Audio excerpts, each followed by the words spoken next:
So I wanted to make a quick video in light of the Uvalde, Texas school shooting there. A lot of the things I see on social media, a lot of the same things. It's like, how does it keep happening? How can we let this keep happening? How come kids aren't safe in school? Where they can be to the point where someone can just walk in with a military-style weapon and massacre an entire classroom. And I'm going to tell you why. I'm going to tell you why change doesn't happen. It's the product of our political system. It is. That's basically what it is.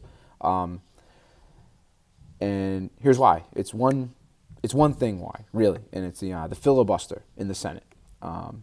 Now, a lot of you probably don't know what that is. Nor should you. No one should have to know what it is. It was this rule that was implemented by the Senate in 1917, where you have to have a certain number of people to vote to end debate, for the debate to end on an issue, and it goes to a vote.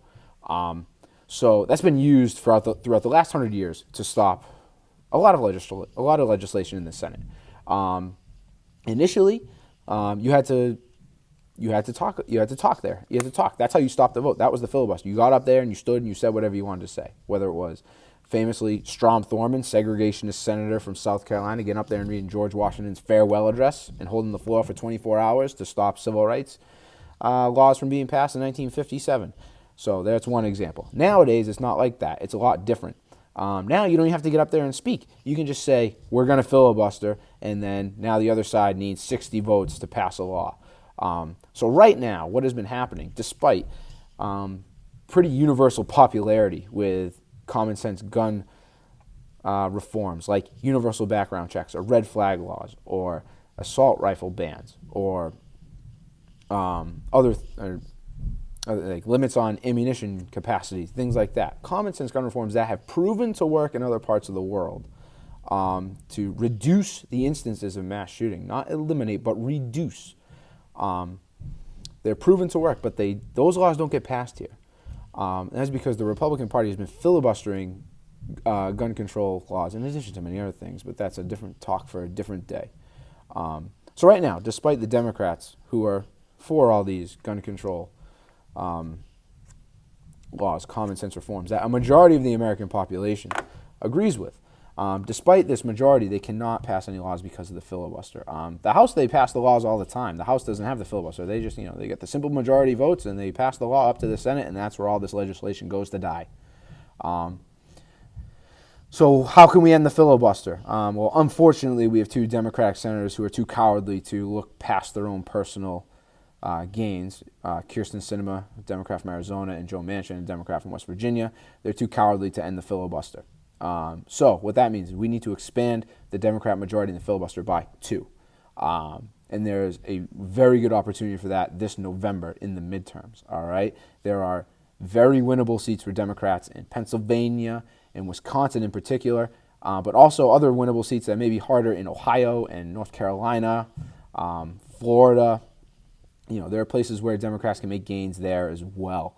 And all the candidates running in those races are anti-filibuster. They want to end the filibuster to pass legislation, which is the way the Senate's supposed to run. The filibuster is not a law. The filibuster is not in the Constitution. It is just a little procedure that just the Senate chamber passed 100 years ago that has been used to slow down American governance.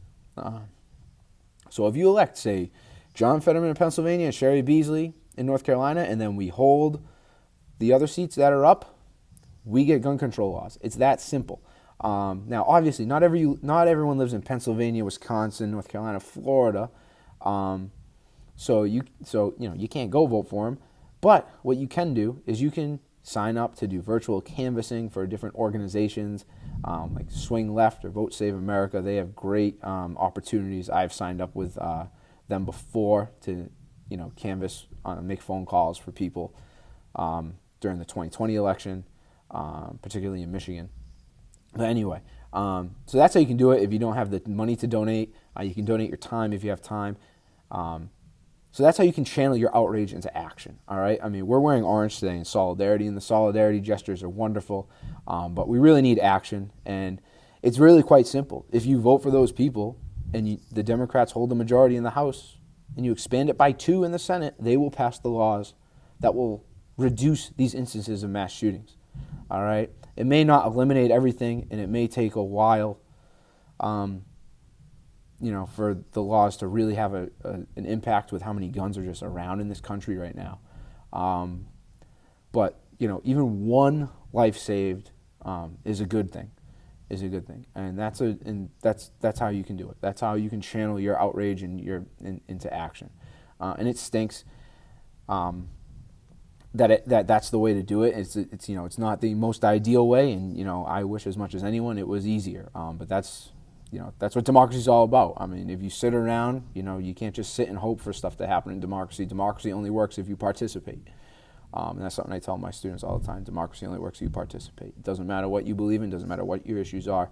None of them are going to happen if you don't participate. So if you don't have an issue and you want and this is something that really hurts you every time it happens, and something that you really want to see change, this is a good issue to engage in. And it's a good way to get people to think that don't participate. Be like, if this is something that bothers you, these are the people that you can elect to make a difference, to make it happen. Regardless of what all the other issues are, regardless of what all your other beliefs are.